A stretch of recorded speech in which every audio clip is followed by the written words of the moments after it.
নমস্কাৰ ফ্ৰেণ্ডছ, আপোনালোকক স্বাগতম জনাইছোঁ ভিউজ অন জব চেনেললৈ। আমি আজি ডিছকাছ কৰিম DWA যি ভেৰিফিকেশ্যনৰ ন'টিছ ৰিলিজ কৰিছে যোৱাকালি, সেই সম্পৰ্কে আমি অলপ ডিছকাছ কৰিম। ইয়াতে ভবাতকৈ কিন্তু এইবাৰ কাট অফ কম যাব। কিয় যাব, ভিডিঅ'টো শেষলৈকে চালে আপোনালোকে গম পাব। তাৰপিছত যিসকল কেণ্ডিডেটৰ ফাৰ্ষ্ট ফেজত নাম অহা নাই, তেখেতে এতিয়া কি কৰিব, তেখেতৰ একচুৱেলি চিন্তা কৰিবলগীয়া কোনো কাৰণ নাই। তাৰপিছত একচুৱেলি আৰু ইয়াতে প্ৰথম ফেজত যিবিলাক কেণ্ডিডেটৰ নাম আহিছে, সেইসকল কোনখিনি কেণ্ডিডেট, কোনসকলক একচুৱেলি ইয়াতে মাৰ্ক বেছি থকা কেণ্ডিডেটসকলক মাতিছে নেকি, কিবা ডকুমেণ্টৰ কিবা অলপ ভুল ভ্ৰান্তিৰ কাৰণে ফাৰ্ষ্ট ফেজত তেখেতৰ নাম আহিছে। আমি এই গোটেইকেইটা আমি ডিছকাছ কৰিম, ভিডিঅ'টো শেষলৈকে চাব। চাওক, প্ৰথমতে DWA বহু দিনৰ অপেক্ষাত ভেৰিফিকেশ্যনৰ ন'টিছ ৰিলিজ কৰিছে আৰু কেণ্ডিডেটৰ নামো ইয়াতে পাব্লিছ কৰিছে। ফাৰ্ষ্ট ফেজৰ কাৰণে দুটা ফেজত ভেৰিফিকেশ্যন হ'ব। এটা হ'ব 20 মাৰ্চৰ পৰা 29 মাৰ্চলৈকে প্ৰথম ফেজ, আৰু দ্বিতীয় পৰ্যায়ত হ'ব এপ্ৰিলৰ 1 তাৰিখৰ পৰা 11 এপ্ৰিললৈকে। ঠিক আছে, তো প্ৰথমতে আমি যিমান দূৰ খবৰ লাভ কৰিছোঁ, ইয়াতে কিছুমান কেণ্ডিডেট আছে আনৰিজাৰ্ভৰ কেটেগৰী বিলংছ কৰে।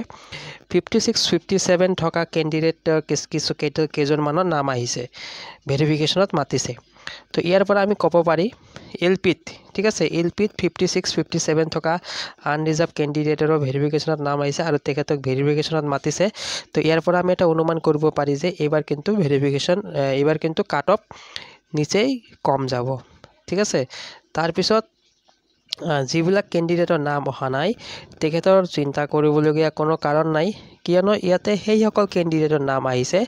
আমি যিমান দূৰ গম পাইছোঁ, আমি যিমান দূৰ খবৰ লাভ কৰিছোঁ, আমি যিমানখিনি কেণ্ডিডেটৰ লগত কথা পাতিছোঁ, তেখেতৰ কিবা বেটাৰমেণ্টৰ ডাবল কিছুমান আছে নহয়, যে বেটাৰমেণ্ট এটাতকৈ দুবাৰ বেটাৰমেণ্ট দিছে, 3বাৰ দিছে, বা কিছুমানৰ ছাবজেক্টৰ লগত কোনো মিল নাই, কিছুমানৰ ডকুমেণ্ট মানে আউটছাইডৰ মানে অসমৰ বাহিৰৰ কিছুমান DLED বা BEd কৰিছে, আৰু সেইসকল কেণ্ডিডেটৰ নাম আছে SCERT ODLED কৰা কেণ্ডিডেটসকলৰ নাম আহিছে। আৰু গ্ৰেজুৱেশ্যন কৰিছে কিন্তু HSত 50% নাই, সেইসকল কেণ্ডিডেটৰ নাম বেছিকৈ আমি দেখিবলৈ পাইছোঁ যিমানখিনি কেণ্ডিডেটৰ লগত আমি কথা পাতিছোঁ। গতিকে DWA সেইসকল কেণ্ডিডেটৰ আগতে ভেৰিফিকেশ্যন কৰিব, তাৰ পাছত ছেকেণ্ড ফেজত বাকী থকা কেণ্ডিডেটখিনিৰ ভেৰিফিকেশ্যন কৰিব।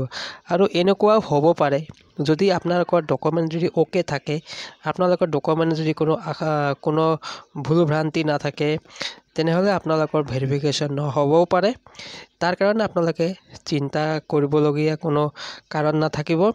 আপোনালোকৰ যদি ছেকেণ্ড ফেজত যদি নামো নাহে, তেনেহ'লে চিন্তা কৰিবলগীয়া একো কথা নাই, কিয়নো আপোনালোকৰ ডকুমেণ্ট যদি ঠিক ঠাক থাকে, তেনেহ'লে DWA এইটো অনলাইনৰ মাধ্যমে বা বেক অফিচ ভেৰিফিকেশ্যনত এইখিনি ভেৰিফিকেশ্যন কৰি লৈছে। তো আৰু আপোনালোকে ডকুমেণ্টখিনি লৈ যাব লাগিব। ইয়াতে ভেৰিফিকেশ্যনৰ সময়ত সকলো ফটোকপি ল'ব, এটা তাত জেৰক্স কৰি ল'ব, চেল্ফ এটেষ্টেড ইয়াতে দিব। তাৰপিছত যিমানখিনি অৰিজিনেল ডকুমেণ্ট আছে সেইখিনি আপোনালোকে লৈ যাব, আৰু আপোনালোকৰ যিটো এপ্লিকেশ্যন ফৰ্ম আছে, এই এপ্লাই কৰাৰ সময়ত যিখিনি এপ্লিকেশ্যন ফৰ্ম আপোনালোকে লাভ কৰিছিলে, সেইখিনি ফৰ্ম আপোনালোকে লৈ যাব। LPৰ হ'লে LPখিনি লৈ যাব, আৰু আপাৰ প্ৰাইমেৰী কাৰণে থাকিলে আপাৰ প্ৰাইমেৰীও আপোনালোকে লৈ যাব। আৰু ইয়াতে কিছুমান কেণ্ডিডেটে কমেণ্ট কৰি আছিলে যে আমি কেনেকৈ বুজিম LP নে UP লিষ্ট। আপোনালোকে ৰেজিষ্ট্ৰেশ্যন নম্বৰটো মিলাই ল'ব, যিটো সময়ত আপোনালোকে এপ্লাই কৰিছিলে LP আৰু UPৰ। ইয়াতে LP UPৰ কাৰণে বেলেগ ৰেজিষ্ট্ৰেশ্যন নম্বৰ আছিলে, তো আপোনালোকে মিলাই ল'ব আপোনালোকৰ UPৰ ৰেজিষ্ট্ৰেশ্যন আৰু LP ৰেজিষ্ট্ৰেশ্যন, সেই হিচাপে চাই আপোনালোকে বুজি ল'ব পাৰিব যে LPৰ কোনটো আৰু UPৰ কোনটো। ঠিক আছে ফ্ৰেণ্ডছ, নহ'লে আজিৰ ভিডিঅ'টো ইমানতে সামৰিছোঁ আমি। ধন্যবাদ।